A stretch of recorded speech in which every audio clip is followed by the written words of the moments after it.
Today in the Fresh Brew Run Club, my 300-mile review of the New Balance More V4.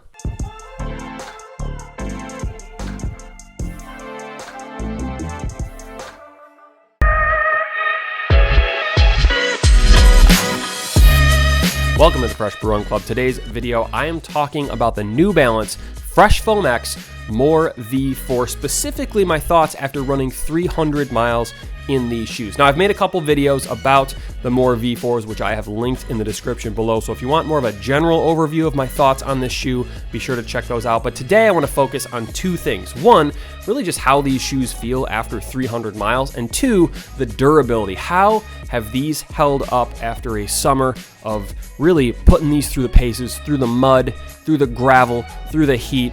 What shape are these shoes in after 300 miles? So let's jump into it. So the first thing I want to cover is how these shoes feel after 300 miles. And honestly, these feel pretty good. I would say that there's probably a little bit less springiness in the Fresh Foam X midsole foam compared to like a newer pair. I think I have about 50 or 60 miles on these. Honestly though, not that much of a difference. These have held up great. They've maintained their shape, and I think that's probably the most important thing. These have a rocker construction, which you can kind of see the curved shape there. That is great for me as a heel striker because I can kind of roll through my stride. So I really like that, and that shape has held up. So overall, these feel pretty good after 300 miles. Again, just a little bit, a little bit less springy and bouncy than they initially were, but nothing drastic. I think I can keep running in these shoes for 50 or 100 or maybe even more miles.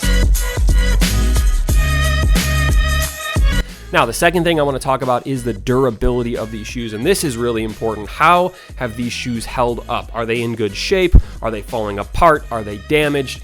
What's going on with these shoes? So we're going to start with the top up, and that is the upper. The upper is in excellent shape. Now, it may not seem like it because these are dirty. They're a white pair, so obviously they got immediately covered in dirt. I slipped on some mud, so they got all muddy. It wasn't the greatest run I've ever had, but from a durability standpoint, these are in fantastic shape. The seams are fine. There's no rips. There's no tears. There's no visible damage. They just got a little bit dirty, and honestly, I don't really care what the shoes look like as long as they are holding up. The number one thing that I tend to destroy on my running shoes is on the inside of my ankle. I tend to kick kind of the inside there with my other foot. And I don't know if you can see this, but there's a decent amount of damage on that inside ankle area. This is the Invincible 2, I believe. They're starting to get shredded a little bit. That is absolutely not the case with the More V4s. They're a little bit dirty where I kind of clip my ankle, but otherwise these are in great shape. So the upper is fine. The laces are looking good, just as strong as they've ever been. So we'll jump to the midsole. Again, these are looking pretty good. So the cool thing about these shoes is there's all these like ridges and stuff on the actual midsole foam, which kind of gives this shoe a place to actually wrinkle, as opposed to like a more flat midsole where you're gonna see those lines, those wrinkles. This kind of has like pre-built wrinkles into it, so you don't see a whole lot of like crinkling or wrinkling or whatever the scientific shoe term is for that, like, because it's already kind of built into the shoe. None of the foam has torn or ripped off. It's all pretty much completely intact. Like I said, these aren't quite as springy as they were when I first took them out of the box, or as a pair of newer More V4s are that I'm running in right now. But I mean, they're still springy. They still feel good. They're not like super heavy. Like they feel pretty good. So the midsole, I would say, is in great shape. So let's jump to the outsole, and I think this is the part where there is the most damage, I guess you could call it. So we'll start with the heel. First of all, I'm a heel striker. I mentioned that before, so I tend to land on my heel. That is the place where I damage my shoes the most. With these, however, there is no visible damage. I have not burned through that outsole rubber and gotten to the midsole, because once you get to the midsole, that's when things start to disintegrate. The midsole starts to soak up some water and dirt and mud, and it just gets heavier. Like, that's when things can go quickly. However, these are very well built. That midsole rubber is either really thick or really durable, or maybe even both. Like, these have held up fantastic. The one thing I will say, a little bit of criticism I have of this, they're kind of two flat pieces of outsole rubber, so there isn't a whole lot of like ridges or things to give you grip. So once you start to wear it down just a little bit, they can be a little bit slippery. I think that's partially why I fell in these shoes earlier, because there isn't a whole lot of grip on it. So if you're running in the rain, you might want to be a little bit careful. Now, let's move up to the forefoot area. They have an interesting design. So there's really two pieces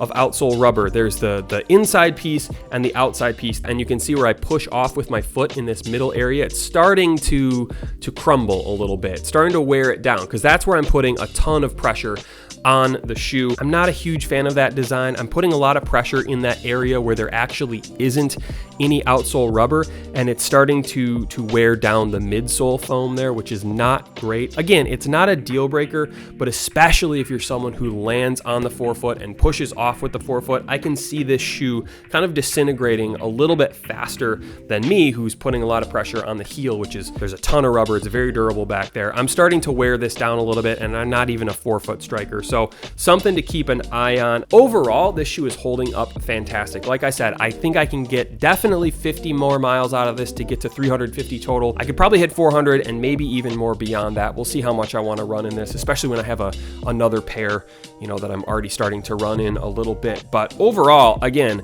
super durable, super happy with how these shoes have held up. I'm someone that likes to run as much as I possibly can in a pair of shoes before I move on to the next one. I want to get my money's worth, and I'm definitely getting my money's worth out of the New Balance Fresh Foam X More V4. So let me know what you think. If you've run 300 miles, 400 miles, 500 miles, maybe even more in these shoes, leave a comment. How have they kind of broken down for you? What are your thoughts after that amount of distance? If you have a question about these shoes, drop a comment. I will do my best to answer them. But that will be today's video. Thank you for watching. Subscribe if you haven't already, and I will see you soon.